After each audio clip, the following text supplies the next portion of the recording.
Lucas 1, 5. Lucas 1, verso 5.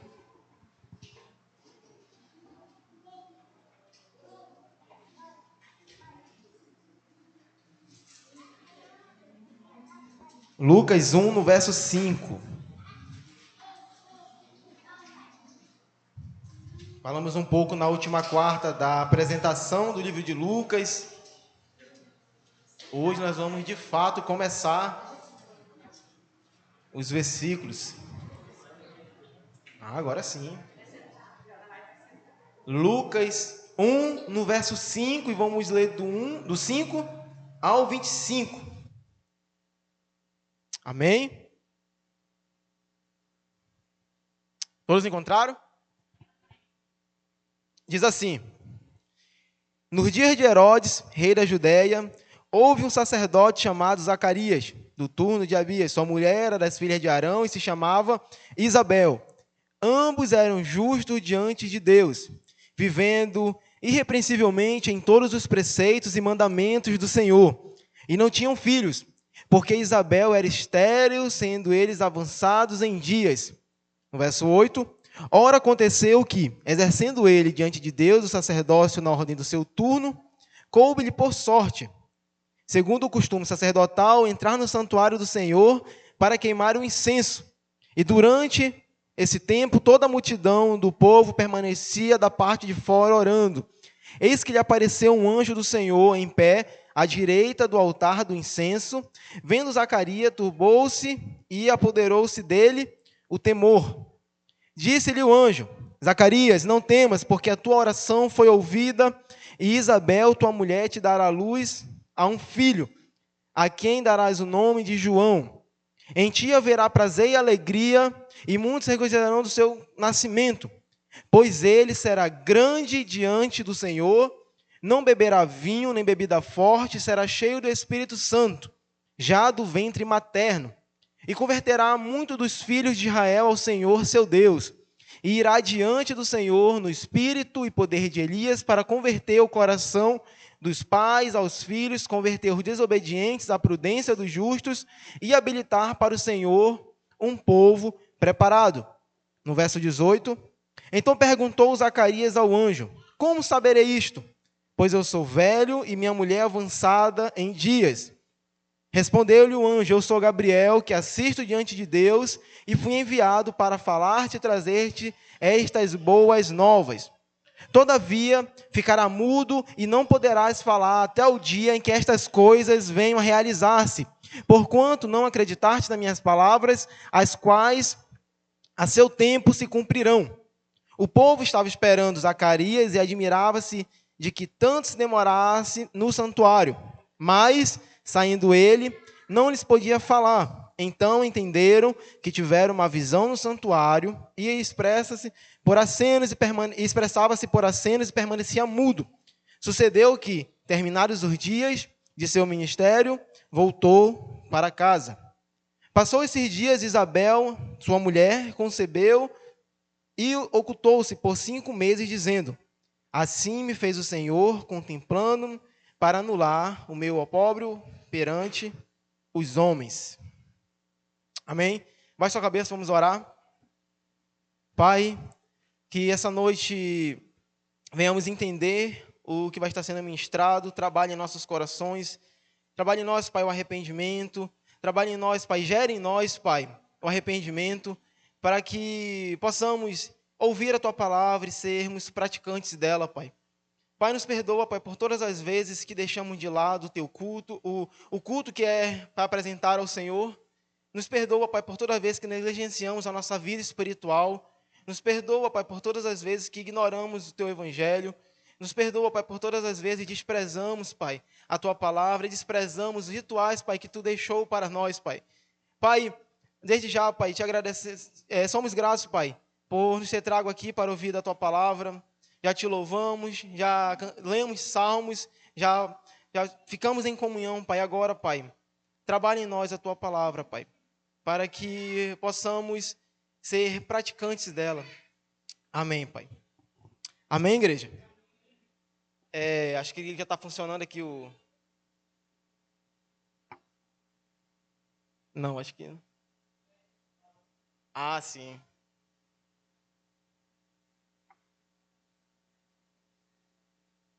Agora. Eu não sei se eu estou apontando para o caminho certo. Mas, vamos ler. No 5. Nos dias de Herodes, rei da Judéia, houve um sacerdote chamado Zacarias, do turno de Abias. Sua mulher era das filhas de Arão e se chamava... Agora sim. Isabel, olha, misericórdia. Isabel. Amém? Você observa que nesse verso, Lucas ele vai trazer 3 nomes importantes. Primeiro, Herodes. Segundo, Zacarias. Terceiro, Isabel. Vamos tentar entender quem são esses personagens e quem são essas pessoas que Lucas cita logo no início desse versículo. Primeiro, ele fala de Herodes. Eu não sei se você já estudou um pouco de história, mas se você for procurar na história, quem era Herodes, lá em Lucas, no verso 5. Esse Herodes ele é conhecido como Herodes o Grande. Esse Herodes ele é chamado de Herodes I ou o Grande. E para você ter noção, esse Herodes aqui em Lucas, no verso 5, ele é o mais conhecido da família Herodes, que era uma família mencionada no Novo Testamento. Ele vai ser pai de outros governantes também. É interessante porque Herodes, ele não era judeu, mas ele era descendente de Esaú. E é por isso, se você for mais uma vez procurar na história, você vai ver que Herodes ele procura conquistar a simpatia dos judeus. E é por isso que ele vai casar com uma judia, né, para tentar essa simpatia, porque ele não era, e ele queria ter como é que eu posso dizer, mas essa aliança. Então, Herodes, né, ele não foi, aos olhos humanos, se você for procurar a história de Herodes, ele não foi qualquer um. O Herodes, o Grande, esse Herodes aqui de Lucas, no verso 5, esse Herodes, ele fez a reconstrução do templo, ele fez a construção de Cesareia, ele fez diversas obras, diversas práticas que o povo olhava e admirava. Sabe aquele político que chega assim, você fala assim, esse político faz o trabalho, esse político, né, esse cara, essa influência, essa autoridade, ela tem nosso respeito, porque ela ajudou, ela fez um monte de outras situações. Só que tinha um problema. Herodes, ele era cruel. Não sei se você for pesquisar um pouco na história, Herodes também matou a sua mulher e os 2 filhos porque ele ficou com ciúme dela. Você tem noção do nível de crueldade desse homem. Herodes também, você sabe, o pastor já falou isso em alguns domingos, ele também chegou a ordenar a matança das crianças porque ia surgir um rei, né, um rei recém-nascido. Para você ter noção, Herodes ele era tão admirado que tinha um grupo conhecido como os herodianos, ou os pró-Herodes. Então, Herodes não era aquele cara distante. Herodes era um homem, por isso que ele é conhecido como Herodes o Grande. Então, para que você entenda, né, você pode pensar assim, existe só um Herodes na Bíblia? Não. Quando você vai estudar os evangelhos, você vai ver que são aproximadamente 4 Herodes. São mais, só que dá ênfase em 4. O primeiro, que é o do nascimento de Jesus, esse que nós vamos ler, Herodes o Grande. Vai ter o Herodes de Antipas, né, a morte de João Batista, quando você vai estudar um pouco, o julgamento de Jesus também está presente. Vai ter o Herodes de Agripa I, que é lá também na perseguição da igreja, ele tem a morte trágica, você sabe. Tem até música, né? E Herodes de Agripa II, que vai estar presente no julgamento de Paulo. Mas hoje nós vamos falar de Herodes o Grande. O primeiro Herodes, o mais influente, né? o líder. É interessante, igreja, porque você observa no livro de Lucas, no verso 5, ele começa: no dia de Herodes, rei da Judéia. Somente até aí. No dia de Herodes, rei da Judéia, e ele vai agora para o contraste. Ele vai agora para o oposto do que era Herodes. Ele vai para quem? Para Zacarias.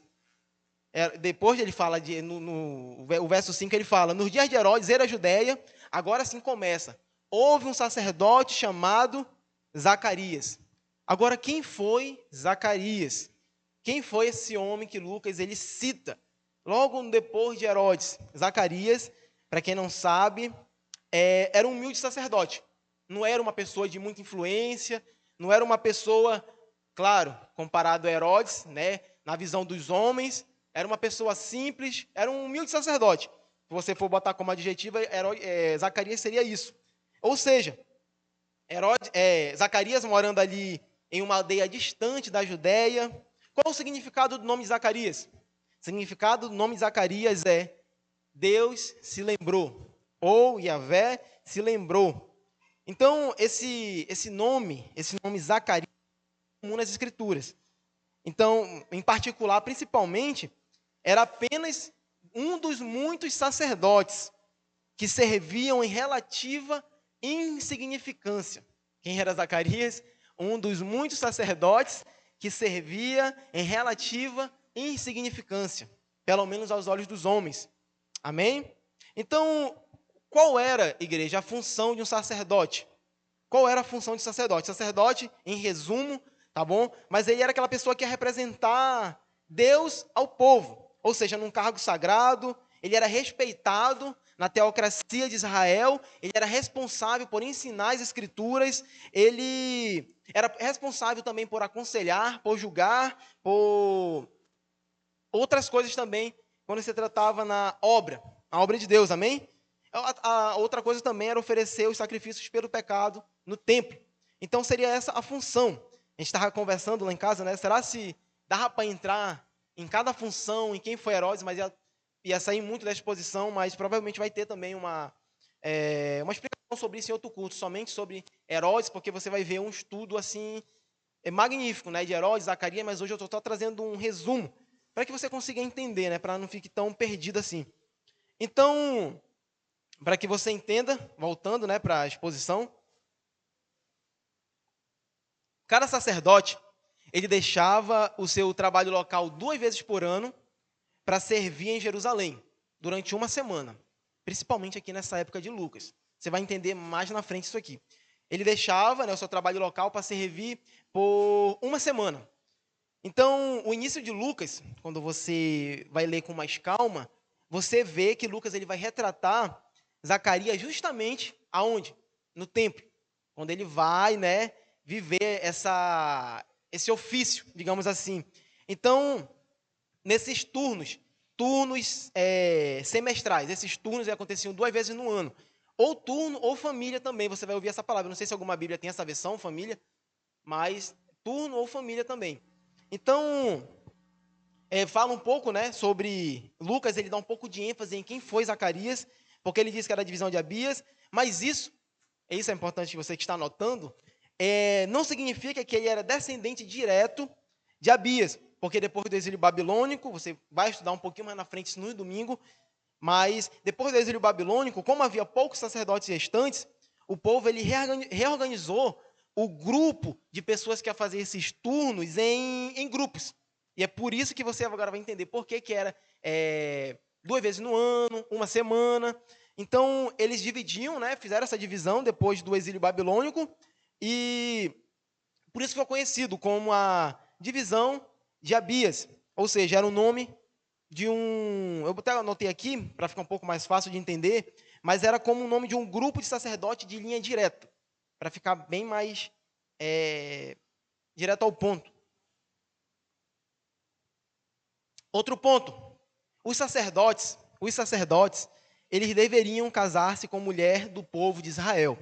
A gente até brinca, né? Mas Zacarias, ele foi além, né?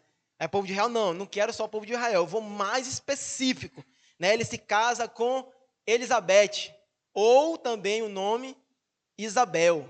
Você vai entender esses nomes, porque é conhecido também, alguns teólogos vão falar que era Isabel, que é o mesmo nome, né? E também outros vão se referir como Elizabeth, mas na questão de tradução mesmo. Então, Isabel, ou Elizabeth, era descendente direta de Arão. Então, o primeiro sacerdote, Arão, conforme você vai aprender também em Êxodo. Ou seja, igreja, isso é só um resumo dos personagens. Isso significa, para que você entenda, que tanto Zacarias quanto Isabel, eles vinham de famílias totalmente ligadas ao sacerdócio. Ou seja, eles viviam de perto tudo aquilo que envolvia o serviço de Deus. Digamos assim, que era o casal que gabaritou, né? Perfeito ali, está seguindo todos os requisitos, até além disso, né? Porque Zacarias ele foi além, ele vai direto logo no descendente, na descendência. Agora, quem foi? Quem foi Isabel ou Elizabeth? O significado do nome Isabel significa Deus é fiel ao seu juramento. Ou seja, isso, o nome Isabel também aponta para a fidelidade de Deus em cumprir suas promessas. Você vai entender mais na frente, porque é algo, quando você vai ver a história de Isabel, é algo que torna evidente na história dela. O nome já mostra aquilo que ela iria viver, porque na história dela, mesmo ela sendo estéril, mesmo ela não podendo ter filhos, ela recebe o milagre de Deus de gerar João Batista. Não foi, a gente brinca, não foi qualquer um, né? Foi João Batista. Então, quando você vai ver, principalmente agora, a história de João Batista, porque Lucas ele era muito cuidadoso. Lucas ele ia ouvir as histórias, ele não pegava só a parte de cima, mas ele se aprofundava naquilo. E quando você vai ver a história de João Batista, principalmente, você observa que João Batista ele nasceu em um ambiente profundamente dedicado a Deus, e também João Batista, aos olhos humanos, não tinha nem chance de nascer. Então você vê Deus cuidando de cada detalhe, desde a sua descendência até o seu nascimento. Então, né, é uma família, como você pôde observar, era uma família totalmente envolvida e com esperança também nas promessas divinas. Só uma curiosidade, tá? Que eu fiz questão de colocar, mas o nome Elizabeth ou Isabel, né, na tradução original, ela não aparece pela primeira vez no Novo Testamento. Né, ele já existia no Antigo Testamento, em Êxodo 6, no verso 23, você depois quiser estudar um pouco, uma mulher chamada Eliseba, que era esposa de Arão e fazia parte do início do sacerdócio em Israel. O nome Eliseba e Elizabeth são, na verdade, o mesmo nome. Só para você observar, isso aqui é uma curiosidade para você observar como tudo vai apontando para Cristo. Então, Elizabeth, ela aparece como mãe de João Batista, aquele que vai o quê? Preparar o caminho para o Messias. Então, o mesmo nome, né, quando você vai observar lá em Êxodo, de Eliseba, está associada também ao começo do sacerdócio levítico. Só mesmo, né, para você, na sua casa, pesquisar um pouco sobre esses dois nomes, você estudar um pouquinho. Então, mostra, quando você vai observar, sempre apontando para o Messias, você observa a obra de Deus e a sua fidelidade em cumprir as suas promessas ao longo de gerações, lá na antiguidade, vai acontecendo, para tudo apontando para o Messias. Amém? Êxodo 6, 23. Agora Lucas 1, no verso 6. Acompanhe na sua Bíblia. Lucas 1, no verso 1, no verso 6. 1 no verso 6. Diz assim: ambos eram justos diante de Deus, vivendo irrepreensivelmente diante de Deus em todos os preceitos e mandamentos do Senhor. Ambos eram justos diante de Deus, vivendo irrepreensivelmente em todos os preceitos e mandamentos do Senhor. Agora Lucas começa a contar um pouco dos adjetivos de Isabel e Zacarias. Porque Isabel e Zacarias não eram pessoas que viviam só de aparências. Né? Olha só, olha aquele, a gente brinca, né? Olha aquele terno, olha aquele sapato brilhoso, né? Um cara irrepreensível. Não era somente de roupa, não era somente de costumes, mas era de pessoas que viviam inteiramente. Pessoas que Deus olhava e falava assim, ó, esse aí é dos meus, esse aí eu aprovo. Ou seja, Isabel e Zacarias, eles entendem isso aqui. Você pode pensar assim, ó, a Bíblia se contradiz, porque em Romanos o pastor está cansado de falar isso no domingo, que não há um justo, não sequer, não há quem busque a Deus. Aí você vai para Lucas, porque Isabel e Zacarias eram justos. Aí você pensa assim, então tenham aqui um justo aqui. Não, igreja, não é nesse sentido, porque Isabel e Zacarias também dependiam inteiramente da graça de Deus. Mas eles a vida deles, para que você entenda, a vida deles, ela mostrava respeito. Ela mostrava uma vida que respondia àquilo e o que Deus é. Então, quando eu falo que a Bíblia, na verdade, fala que eles eram justos e, além disso, irrepreensíveis. Quando a Bíblia fala sobre isso, ele está falando sobre um coração que valorizava, que se dedicava uma vida sincera, uma vida íntima com Deus. Então é isso que a Bíblia está falando aqui sobre justo. Amém? Só que é interessante, igreja, porque pouquíssimas pessoas na Bíblia recebem a honra de ser considerados justos aos olhos de Deus. Pouquíssimas pessoas, Deus vai falar assim, esse é justo, é irrepreensível em todos os meus mandamentos e preceitos. Só que Isabel e Zacarias, você vê essa honra que eles têm, né? Então, Deus olhava e ele fazia uma análise da vida deles. Deus olhava para Isabel e Zacarias e fazia uma análise, né? Colocava ali a régua ali, botava ali, será mesmo se é isso tudo? Deus olhava não só as aparências, mas olhava o interior deles. A partir do nível de qualidade do próprio Deus, do julgamento do próprio Deus, e Deus olhava para Isabel e Zacarias e vinha assim, justos e irrepreensíveis. Essas são as pessoas que eu aprovo, esses são crentes piedosos. Agora fica uma pergunta.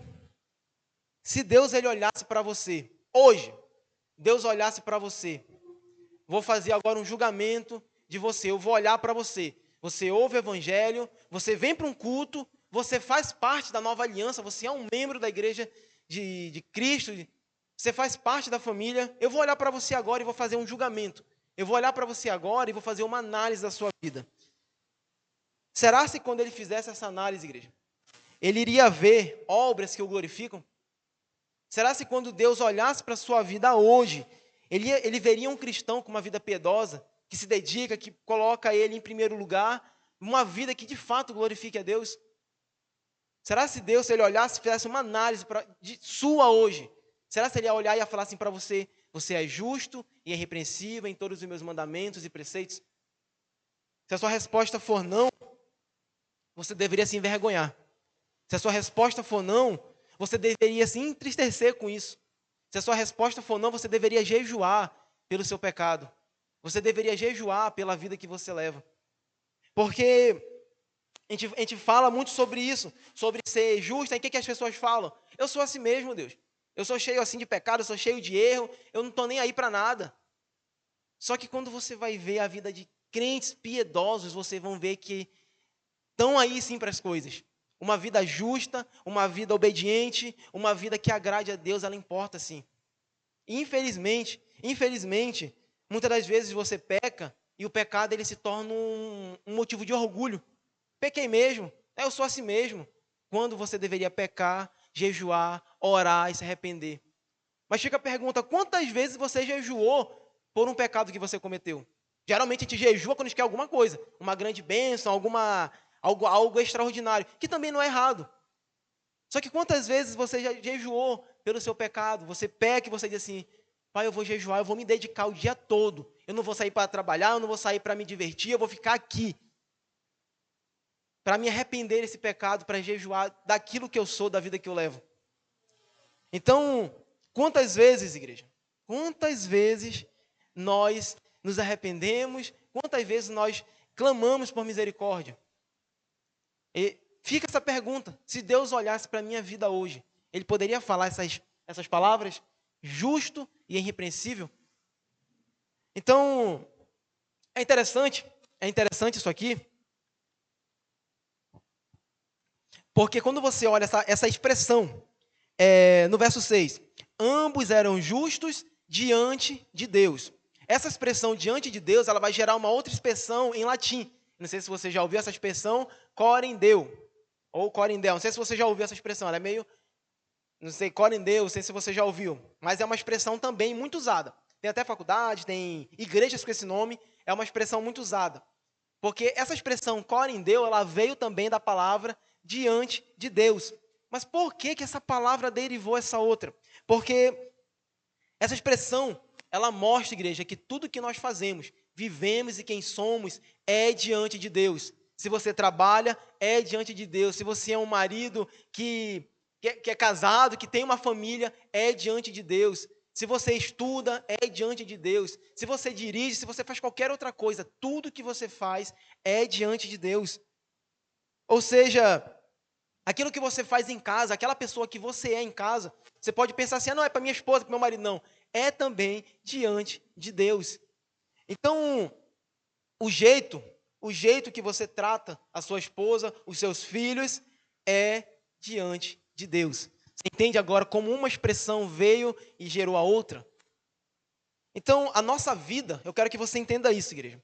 A nossa vida, ela é vivida diante de Deus. Tudo que você faz, até aquilo que você acha de mais simples, aquilo que você despreza, você tem que pensar. Isso é diante de Deus. A gente brinca, né? Lavar uma louça. A gente está no culto, reunião de mulheres. Lavar uma louça é também diante de Deus. Você trocar um pneu de um carro quando ele fura, para sua esposa, deixa seus filhos lá, para sua família, é também diante de Deus. As suas obrigações, tudo que você faz é diante de Deus, igreja. Então, Zacarias e Isabel, ou Elizabeth, eles eram justos na prática. Zacarias e Isabel, eles eram justos na prática. Só que Romanos diz que ninguém é justo pelo quê? Para que você não confunda os conceitos. Romanos vai falar que é justo por essência e perfeição. Aí não vai ter. Não vai ter um justo sequer. Mas na prática tem que existir. Na prática, o cristão é obrigado a ser justo e irrepreensível. Essa é a vida de um cristão. Então, vai contando, o Lucas vai falando um pouco mais sobre Zacarias e Isabel, no verso 7 agora. Diz assim: E não tinham filhos, porque Isabel era estéril, sendo eles avançados em dias. Você entendeu tudo o que eu acabei de falar? Zacarias e Isabel eram pessoas justas, eram pessoas irrepreensíveis, eram pessoas que, falando o português mais claro, que andavam na linha. Zacarias e Isabel eram pessoas que Deus olhava e falava assim, eu aprovo. Só que o sonho deles, digamos assim, a vontade deles era ter um filho. Eles tinham um filho? Não, ainda não. Porque não importa se a sua vida é da mais alta qualidade espiritual, se você é íntimo de Deus, se você é justo e irrepreensível, se você vive uma vida que agrada a Deus, se você, falando daquela, a gente brinca, se você tem o crédito total. Deus, ele não é obrigado a dar tudo aquilo que você quer. Mesmo você sendo uma pessoa irrepreensível e justa. Deus, ele não é obrigado a dar tudo aquilo que você quer. Porque nós levamos uma vida e nós falamos assim, eu vou ser isso, eu vou ser aquilo, eu vou servir a Deus, só que Deus vai lá e diz um não pra gente. Ah, não, é um balde de água fria. Aí não dá certo. Aí acabou minha vida espiritual. Aí a gente pega um outro não de novo. Ah, não, agora já era. Aí morre na fé. Então, você observa por que Deus ele não deu um filho para eles. Eram justos, eles tinham, o aval de aprovação, né? Eles tinham o selo de aprovação. Mas por que Deus ele não deu? Porque Deus ele não precisa dar tudo o que você quer, na hora que você quer, mesmo se você for um ótimo crente. Por mais que você viva uma vida justa, uma vida por mais que você se consagre, Deus ele não tem a obrigação de satisfazer a nossa vontade, igreja. Por quê? Porque Deus é soberano, você não. Amém? E nós, o que cabe a nós fazer, igreja? Submeter à vontade dele, mesmo quando a resposta é não ou espere. Temos que nos submeter, igreja. Dessa forma, você observa, Moisés. Ah, Moisés, eu quero entrar na terra prometida. Deus diz não, não vai. Você vai conhecer um pouco mais sobre Moisés no domingo. Não vou entrar muito, deixar para o pastor. Essa parte já não é comigo, brincando, tá? Mas ele já falou assim, olha, Êxodo, tá? Só Lucas tá bom aí, não, tô brincando. Mas Moisés, você vê, vai entrar na terra? Não, não vai, não vai. Minha vontade é essa. Paulo, ele pede ao Senhor, tira esse espinho da carne, esse mensageiro de Satanás. 3 vezes Paulo roga e Deus diz assim, não, Paulo, a minha graça te basta. Paulo, vai ver a história de Paulo, você vai ver a vida de Paulo, você vê como que Paulo era um cristão piedoso. Mas nem por isso Deus fez a vontade dele. Você vê o próprio Cristo, Pai, se puder, afasta de mim esse cálice. Todavia não seja minha vontade, mas a tua. Não colocou a foto aqui para respeitar. Sei que vocês devem ter percebido isso. Tá... Não, nem de costa. A gente evitou, a gente botou só uma câmerazinha cortada para não fazer imagens de Deus. Amém? Não, nem leão, nem cordeiro. Só sem foto mesmo, e você já sabe quem está representando aí. Resumo, igreja. Zacarias e Isabel não tinham filhos, e isso também fazia parte do plano de Deus. E isso também fazia parte do plano soberano de Deus. É interessante porque quando... Trump, Deus me livre. Mas você consegue observar como que isso vai... Porque quando você olha aos olhos humanos, você vê que parece que está tudo fora do controle. Você vê, parece que está tudo assim, meu Deus, avançado de idade, estéril, né? Está tudo para dar errado isso aí. Só que aí você vai ver que está tudo ainda nos planos soberanos de Deus. Por quê? Porque o nascimento de João Batista, ele seria especial, igreja. Ele seria um nascimento, não que os outros não sejam, mas um nascimento ali mesmo, parte do plano soberano, como diz a expressão, na plenitude do tempo, naquilo onde Deus iria querer que acontecesse. Ou seja, tudo isso mostra que João não nasceu por acaso. Tudo isso mostra que João foi algo sobrenatural. Foi algo assim mesmo, Deus mesmo ali, não, como eu disse, não que os outros não sejam, mas você percebe uma relevância aqui nos textos bíblicos. Um planejamento, a plenitude do tempo de Deus. Então, vamos agora do 8 ao 12. Do 8 ao 12. Acho que todos estão conseguindo ler atrás. Eu não sei se eu deixei a letra muito pequena, mas... E diz assim: E aconteceu que, exercendo ele o sacerdócio diante de Deus, na ordem da sua turma, segundo o costume sacerdotal, coube-lhe em sorte entrar no templo do Senhor para oferecer o incenso. E toda a multidão do povo estava fora, orando a hora do incenso. E o anjo do Senhor lhe apareceu, posto em pé, à direita do altar do incenso, e Zacarias, vendo, turbou-se e caiu temor sobre ele. Ou, em outras versões, não sei, Zacarias sentiu medo, não sei se alguma está usando com essa versão. Né? Primeiro, caiu o temor sobre ele. Então, no verso 9 ao 12, principalmente, você vai ver dois acontecimentos, igreja. Primeiro, o sacerdote no templo e o medo diante do anjo. Porque Zacarias, preste bem atenção nisso, Zacarias ele entra no templo para oferecer incenso, um serviço religioso feito o quê? Com ordem, um serviço religioso que era feito de qualquer jeito? Não. Era um serviço religioso que era feito com respeito, com temor, um serviço religioso que era entre os turnos, entre os sacerdotes, igreja. É interessante porque esse momento, ele vai mostrar que o sacerdote ele representa o povo diante de Deus, e o incenso, para quem não sabe, vai simbolizar também as orações subindo até o Senhor. Então, como eu estava dizendo, ninguém, preste bem atenção nisso, igreja, ninguém se aproxima do Senhor de qualquer jeito. Você que estava no seminário, você aprendeu sobre o princípio regulador do culto. É sobre isso aqui que eu estou falando hoje. Ninguém se aproxima de Deus de qualquer jeito. Como então que nós nos aproximamos de Deus? Com reverência e pela mediação que Ele estabeleceu. Tá bom?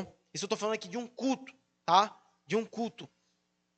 No verso 12, vai retratar também um medo diante do anjo. Quando Zacarias vê o anjo, ele fica com muito medo. Na verdade, se você for observar na Bíblia, ninguém viu o anjo assim, beleza, não.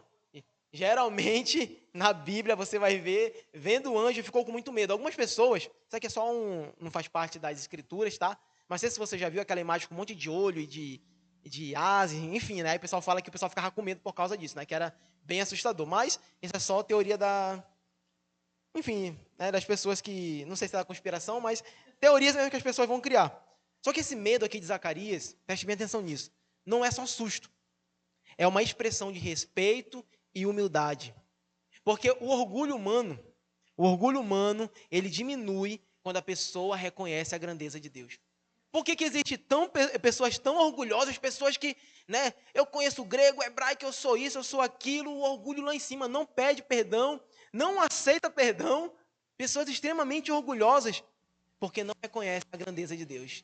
Porque quando a pessoa reconhece a grandeza de Deus, o orgulho ele diminui. É aquilo que eu falei uma vez, é incoerente um cristão orgulhoso. Um cristão orgulhoso é um cristão que não lê a Bíblia. Um cristão orgulhoso é um cristão que não conhece a Deus. Um cristão orgulhoso é que não tem uma vida com Deus. Então, você vê esses servos tendo esse temor verdadeiro, igreja. Você vê, né, eles nunca vão tratar essa presença, aquilo que Deus mostra, eles nunca vão tratar com indiferença. Eles nunca vão tratar com indiferença. Ah, tranquilo, né, tô nem aí. Não, você nunca vai ver isso. É interessante porque, só uma curiosidade também, porque na época de Zacarias, existiam em torno de 20 mil sacerdotes, que eram divididos em 24 turnos, preste bem atenção. E essas pessoas, elas iam servir 2 semanas por ano. E dentro desses 24 turnos, ou a família tinha, ou família ou turno, né? Que essa família, para você ter noção, turno ou família, eles tinham centenas de sacerdotes. Então, alguns desses turnos, eles estavam varrendo o templo, outros, né, faziam um serviço mais simples, né, como cuidando, enfim. E todos os dias, nessa semana, um deles era sorteado para entrar no templo. Um deles, no lugar santo. E ele ia lá e colocava como se fosse um incenso e uma tigela. E naquele dia, depois de uma vida inteira, eles tiram a sorte e o escolhido foi Zacarias. E aquilo, interessante isso aqui, porque isso aqui acontecia uma única vez, tá? Uma única vez. Porque era tanta gente, então não tinha como. De novo já vai entrar, não. Já foi, já era já. Então, ele entra, né? Ele vai ali, não no Santo dos Santos, tá? Não confunda. Não no Santo dos Santos, onde ficava a arca, mas ele ia no lugar santo, onde ficava a mesa com os pães da propiciação. Da proposição. Então, ele entra, ele teria que ver lá, né, se ia ter que ter mais carvão, se ia ter que, onde havia incenso aromático, que aquilo ali ia ser um cuidado que ele fazia lá dentro desse templo. Só para você ter um pouco de curiosidade, né, sobre como era essa função. Então ele ia lá, né, ele ia ver se as brasas estavam acesas o suficiente, porque se não tivesse ele teria que pegar fogo de um lugar santo para continuar e ter brasa, e brasa, e brasa. Então era essa a função.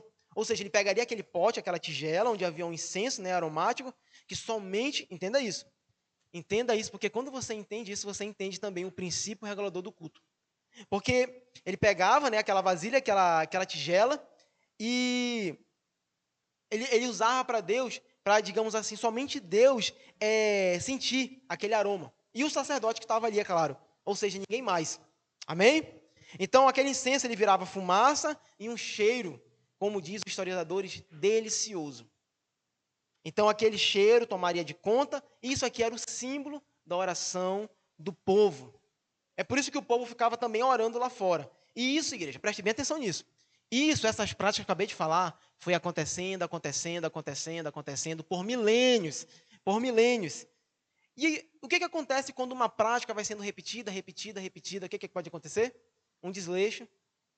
Pode acontecer algo sem importância, apenas se familiarizou, entendeu? Algo que antes talvez tivesse alguma importância, mas hoje, provavelmente, um desleixo ou algo do tipo. Você pensa assim, não, isso é impossível de acontecer. Você vai ver que não é impossível disso acontecer. Porque, como ia acontecendo por muito tempo, e aquela coisa podia se tornar um ritual sem importância, igreja. Podia se tornar apenas alguma coisa ali, que as pessoas faziam por tradição. Só que isso, de 8 ao 12, mostra que os rituais que Deus ele prescreve, os rituais que Deus ordena, eles têm uma importância eterna. Esses textos, igrejas, eles mostram que os rituais que Deus prescreve, ele tem o poder de comunicar com o mundo espiritual. Você pode pensar assim, que absurdo, porque você se familiarizou, com isso, com os rituais que Deus eles ordenou, que Deus prescreveu. E você acha que já é o culto agora? Já é só mais um culto. É culto culto quarta, domingo. Eu vou nesse domingo, eu não vou na outra quarta. Vai ter, eu sei que domingo vai ter de novo. Familiarizou com aquilo que Deus ordenou. Mas é possível, igreja, um ritual virar rotina? Vamos olhar, igreja. Vamos olhar hoje em dia. Vamos começar pela Santa Ceia. A Santa Ceia não é apenas um ritual vazio. A Santa Ceia não é apenas um pãozinho e um suco que você vem aqui, toma e troca com o seu irmão e vamos lá. Pois é, Jesus morreu pela nossa vida, meu irmão. Que felicidade. A Santa Ceia ela não é apenas um ritual vazio, igreja. A Santa Ceia não é apenas uma, digamos assim, uma memória. Mas ela é muito além de uma memória. É uma memória também, sim, mas é muito além disso. Então, a Santa Ceia, de alguma forma que eu nem você vai conseguir explicar, o céu e a terra eles vão se aproximar. De alguma forma, a Santa Ceia, aquilo que muitas das vezes você despreza, muitas das vezes você falta num culto de Santa Ceia, você não vem. De alguma forma você está perdendo aquilo que acontece, porque é o céu e a terra se aproximando, igreja. Um exemplo também do batismo. Você pode olhar para o batismo, batizou, né, acabou, não é mais mundano, agora é crente, agora mergulhou a água, só isso. Olha para o batismo somente como um ritual. Só que quando você vai ver o batismo, de alguma forma que eu também não sei explicar, aquela pessoa é lavada, aquela pessoa é apresentada a Deus, aos membros. De alguma forma, no batismo, ela morre por seus antigos pecados. De alguma forma, ela digamos assim, ela começa uma etapa da sua santificação. Como isso? De alguma forma que Deus faz. Que nós não vamos conseguir explicar, porque isso é Deus que vai fazer. Porque os olhos humanos vão olhar somente como um ritual. Você olha para o batismo, você vai ver só água e mergulhando e voltando. Só que aquilo não é apenas um mergulhando e voltando. É muito além disso. A ceia não é um pão e um suco, é muito além disso. De forma que só Deus faz. Quando você vai ver a ordenação de um diácono, você vai ver um diácono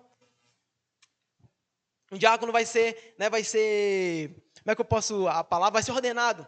Um diácono vai ser ordenado, você vai ver aquelas pessoas ali, né, dando uma oração, né, fazendo uma oração, enquanto aquele diácono está ali recebendo aquela autoridade, de alguma forma que nem eu nem você sabe explicar, aquela pessoa está recebendo uma autoridade e algum poder espiritual para agir em nome de Jesus.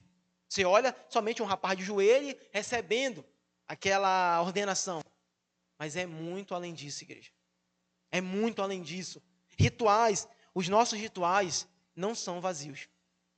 O culto, a ceia, o batismo, uma ordenação, nada disso é vazio. Não é somente só como é que eu posso dizer, mais um elemento de culto. É muito além disso, igreja. Quando nós, preste bem atenção nisso, quando nós nos reunimos para cultuar a Deus, não é somente um culto ou apenas um encontro, uma resenha. Mas quando nós nos encontramos para cultuar, é algo que acontece de alguma forma que também, como eu disse, não vou saber explicar e nem você, mas de alguma forma acontece que em nenhum momento da sua vida Deus vai estar mais presente. É um momento especial, é um momento assim único. E quantas vezes nós desprezamos? O culto, não, uma chatice. Desprezamos.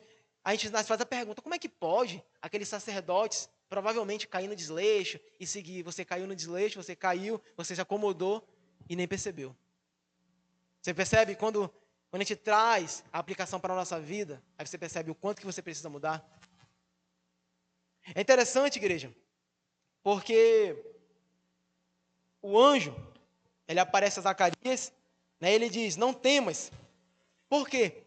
Porque aquele, igreja, preste bem atenção, aquele foi o dia em que Deus decidiu abrir o mundo espiritual diante de Zacarias. Naquele dia, digamos assim, que teve uma revelação mais real, digamos assim, tá? Não que não seja, mas que você me entendeu, né? Diante dos olhos, assim, que Deus realmente se mostrou. Porque enquanto a oração subia como incenso, o anjo Gabriel aparece a ele e disse, Zacarias, tenha medo. É interessante, como eu disse, isso é algo clássico nas aparições de anjos, porque eles vão falar, sempre que o anjo aparece, a primeira palavra é não temas, porque a reação natural humana, provavelmente, é o medo, né? Provavelmente é o, nossa, o que é isso? Então, o anjo primeiro acalma, não temas. Em segundo, Gabriel declara algo profundo. O que Gabriel fala, igreja? A tua oração foi ouvida na presença de Deus. Igreja, não pense que não é porque você não está vendo um anjo falando assim, não temas, a tua oração foi ouvida. Não pense que Deus não está ouvindo a tua oração.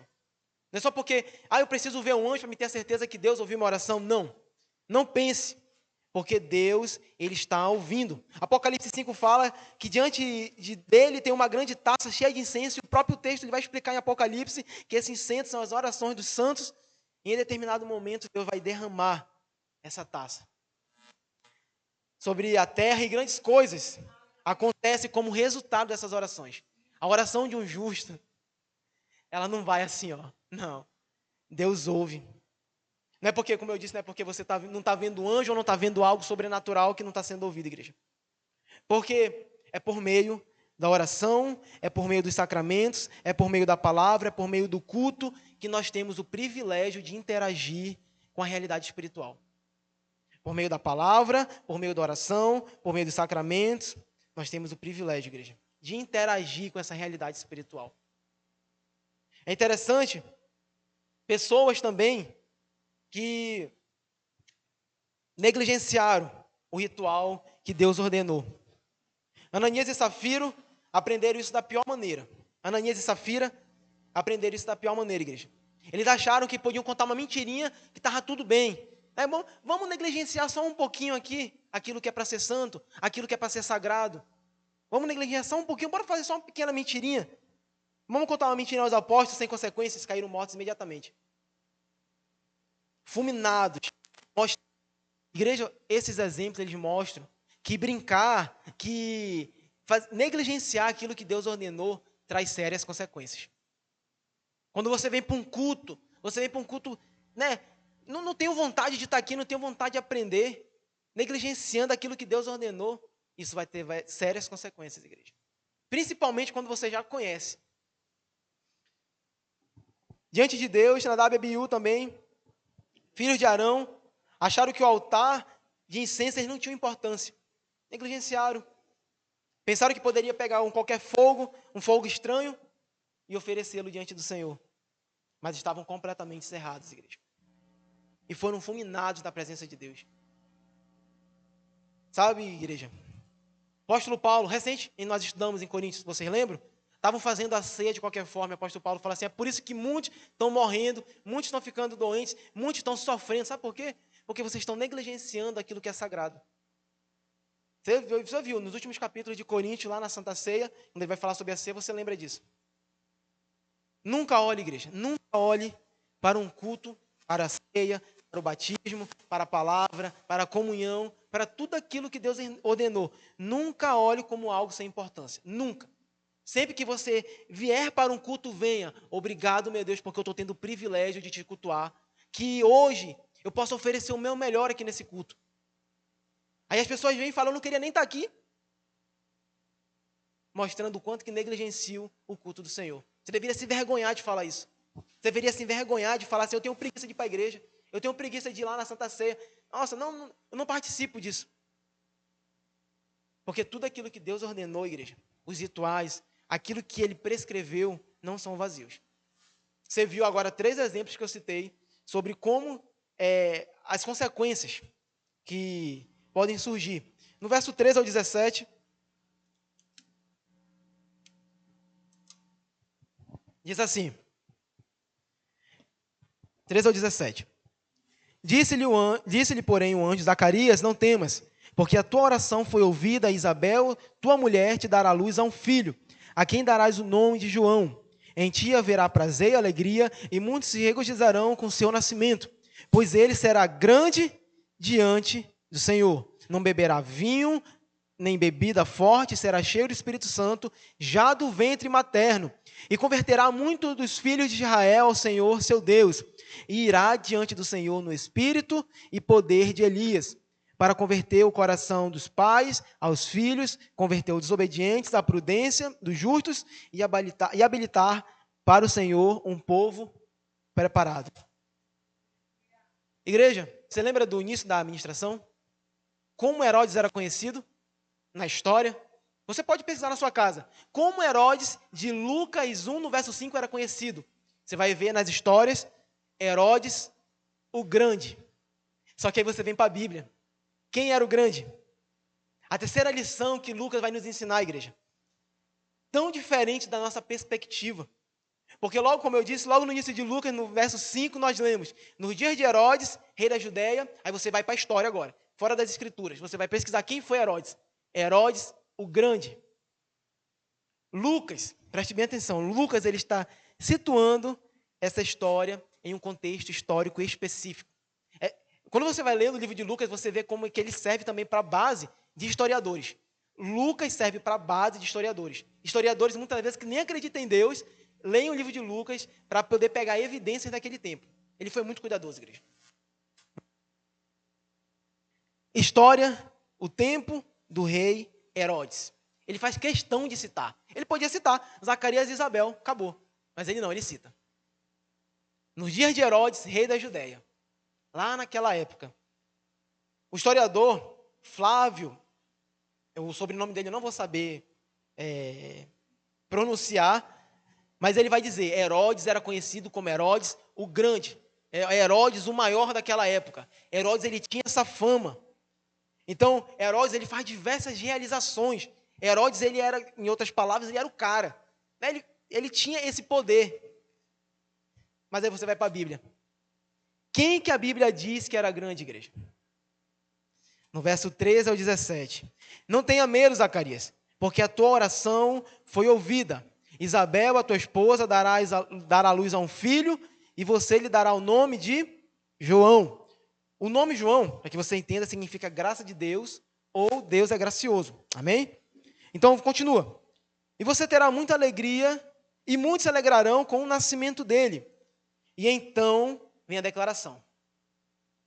Pois ele será grande diante do Senhor. Você percebe essa palavra? Grande diante do Senhor.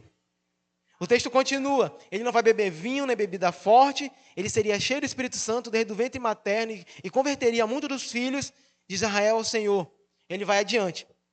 No Espírito e poder de Elias, preparar um povo para Deus. Só que agora vem a pergunta, igreja. Quem é grande de verdade? Será se grande de verdade é Herodes? Poderoso, influente, aliado do imperador romano. Quem mais?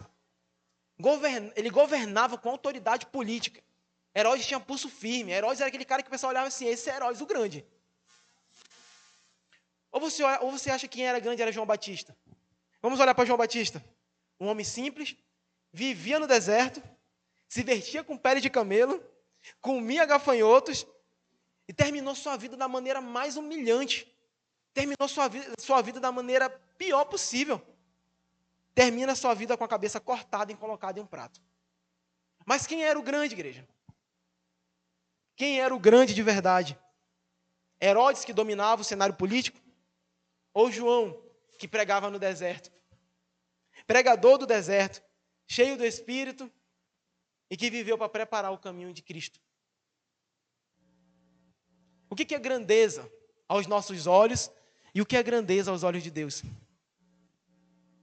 Porque avalie um pouco, pare agora e avalie um pouco a sua vida. O que é grandeza para mim? O que é grandeza? Será que a minha forma de olhar a grandeza é a mesma forma de Deus olhar, a mesma perspectiva? Como é que você vive, igreja? Quais são as suas escolhas? Com o que você gasta seu dinheiro? O que você pensa antes de dormir? O que é aquilo que leva ao seu último pensamento antes de você dormir? Que tipo? Fica essa pergunta. Que tipo de grandeza você está buscando? Será que é uma grandeza aos olhos dos homens? Ou uma grandeza aos olhos de Deus? A grandeza de Herodes ou em contraste à grandeza de João? Como eu disse, Herodes, ele era grande por suas habilidades, ele era grande porque ele né? Ele tinha essa influência, ele era poderoso. Ou será que grande era João, que era cheio do Espírito? Porque quando você vai olhar na história, não está lá João Batista o Grande, não. Somente nas Escrituras, na perspectiva como Deus vê. Será se grande era Herodes pelas suas construções? Depois na sua casa você pode pesquisar as construções de Herodes. Você vai ver tudo que ele fez. Ou será que grande era João, que pregava a palavra? A diferença é, igreja, Herodes, ele era grande aos olhos do mundo, mas João era grande aos olhos de Deus. Só que interessante e triste, na verdade, é que na perspectiva de Deus, Herodes é só mais um que Deus vai mandar ou que vai descartar ali, ó, e vai para o inferno. Pessoa que teve tanta influência na terra, pessoa que era conhecido como Herodes o Grande, Deus olha e fala assim, né, quem é tu? Não, grande era João Batista. Que coisa maravilhosa é Deus olhar e falar assim, esse vai ser grande.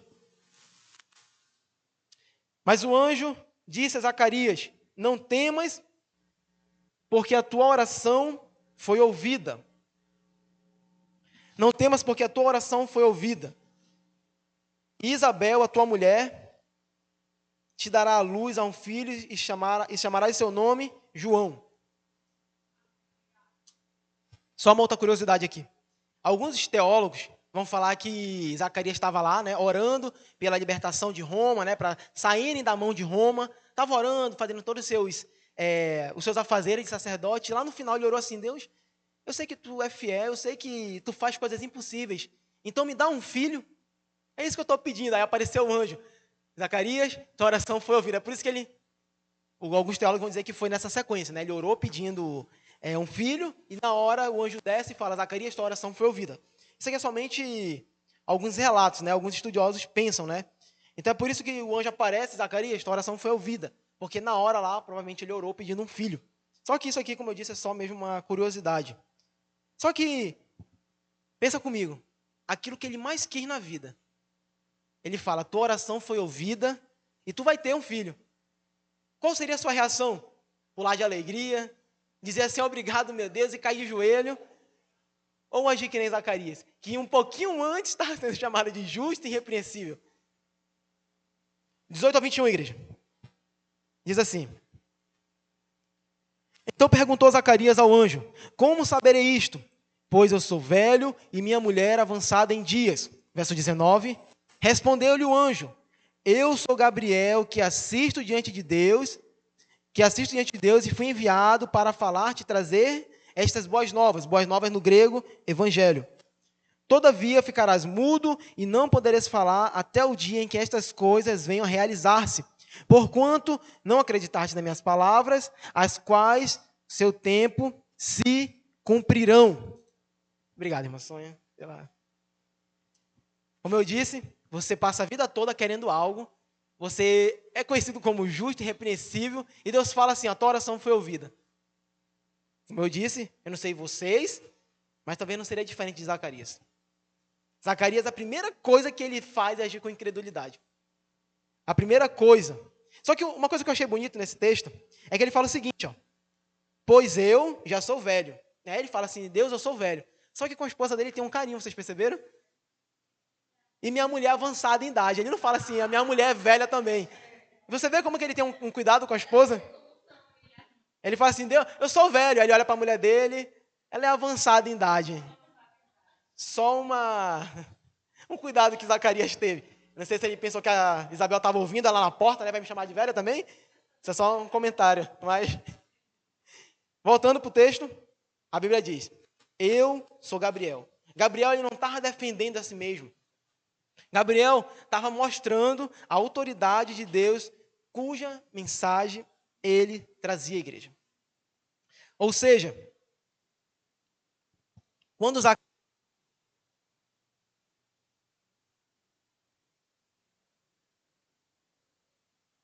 Oi, agora, eita, parece que voltou mais...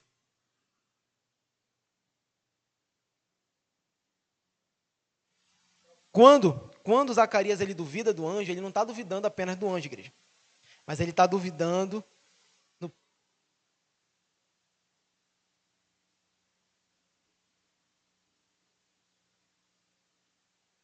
Amém?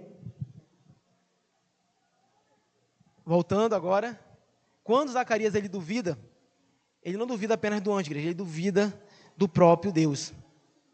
Estar diante de Deus, entenda isso, estar diante de Deus significa estar pronto para obedecer e cumprir a sua vontade. Aí o anjo fala, você duvidou, Zacarias, vai ter consequência para ti. Eis que serás mudo. O castigo dado a Zacarias foi adequado. Quando você vai entender o contexto, você vê assim, mereceu. Foi adequado ao seu erro. Como é que ele vai falar com desconfiança daquilo que Deus disse? A sua língua, que deveria responder com ações de graças e dizer assim, obrigado meu Deus, e ser eternamente grato, a sua língua ela foi ousada demais para duvidar. Então, a fé, entenda isso, aprenda isso com Zacarias. A fé, ela tem o seu silêncio também. Porque, primeiro, ela ouve a palavra de Deus e depois ela responde com amém. A fé, ela é assim. Primeiro, ela ouve a palavra de Deus, depois vai responder com amém. É isso? Amém. Então, Zacarias, ele fala com pressa. E por isso ele não responde agora, permissão para responder logo com ações de graça. Então, o anjo agora vai ficar mudo. Agora, nem que tu queira, agora tu vai dar ação de graça. Agora tu vai ficar mudo aí, na tua, quieto, pelo teu pecado, pelo teu erro. Então, Zacarias, entenda isso, Zacarias ele não foi totalmente privado da graça de esperar o cumprimento da promessa. No verso 21 ao 25, para nós já caminhar para o fim, diz assim, o povo está esperando Zacarias, e admira-se de que tanto se demorasse no santuário. Mas saindo ele, não lhes podia falar. Então entenderam que tiveram uma visão no santuário, expressava-se por acenos e permanecia mudo. Sucedeu que, determinados dias de seu ministério, voltou para casa. Terminou a semana, voltou para casa. Passados esses dias, Isabel, sua mulher, concebeu e ocultou-se por 5 meses, dizendo, assim me fez o Senhor, contemplando para anular o meu opróbrio perante os homens. Isabel agora já não foi mais assim que nem Zacarias. É interessante, eu esqueci de passar, peço perdão. Aqui. Isabel ou Elizabeth, ela se esconde. É interessante porque quando Isabel ela se oculta, quando ela se esconde, pode parecer um pouco estranho à primeira vista, né? Se escondeu, né? Foi para o canto. Só que pelo contrário, a atitude dela não é uma atitude estranha. A atitude de Isabel não era dúvida. Ela não pensou assim, será que eu vou estar grávida mesmo? Eu vou me esconder, porque pelo menos eu não passo vergonha. Não foi isso, igreja. Isabel não se escondeu com esse propósito. Não se escondeu por vergonha ou algo do tipo, não. Só que, pelo contrário, Isabel estava tão convencida da promessa que ela tinha recebido, ela acreditava tanto, ela tinha tanta certeza, melhor dizendo, ela tinha tanta certeza da promessa que Deus ele havia favorecido de verdade, porque ela viu a punição do marido dela. Ela viu a punição do marido dela, ela viu o que tinha acontecido e por ter falado sem prudência. Zacarias ele fala sem prudência, você percebe? Então ela fica mais na dela, né, digamos assim.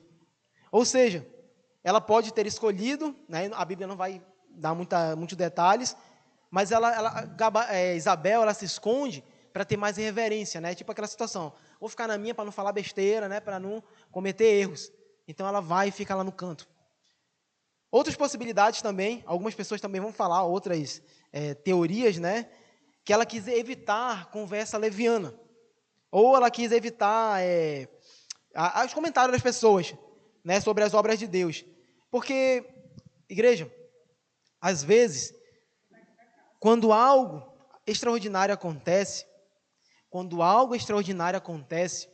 o mundo, inclusive você observa isso com seus amigos mundanos. O pastor fala, se você tem amigo mundano é porque você é mundano também. Mas você observa isso quando acontece algo sobrenatural. O que acontece muitas das vezes?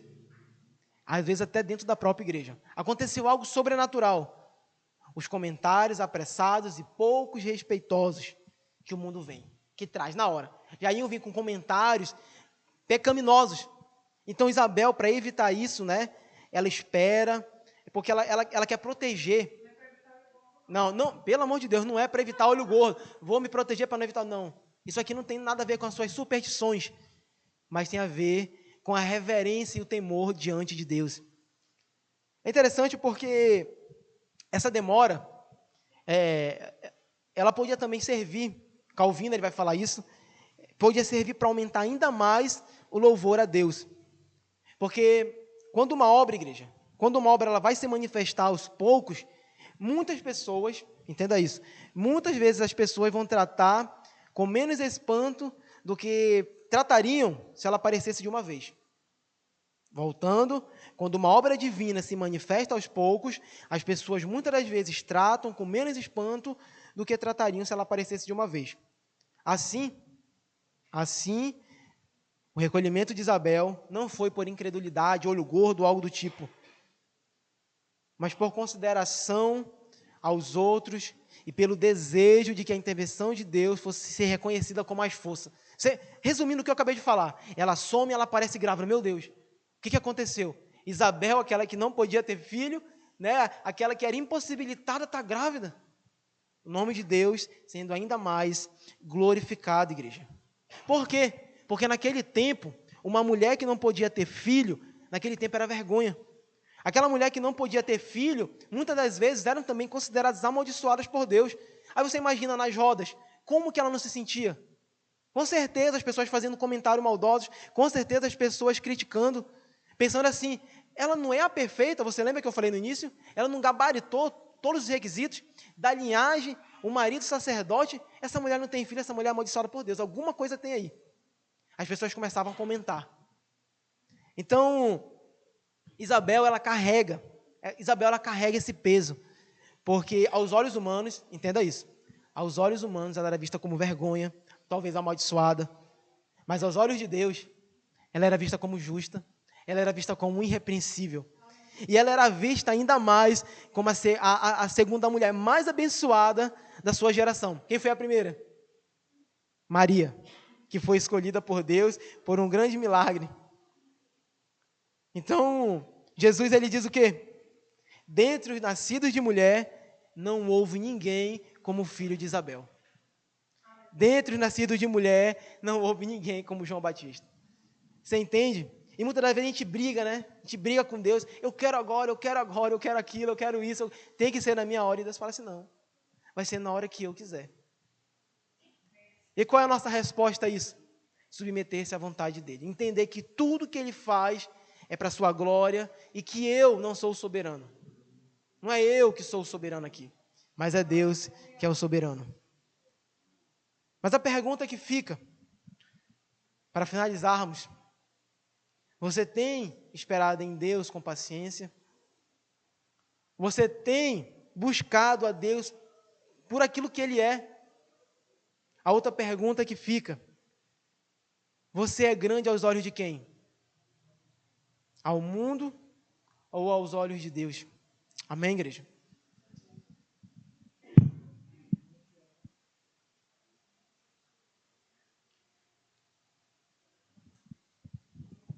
Glória a Deus. Vamos ficar de pé, igreja.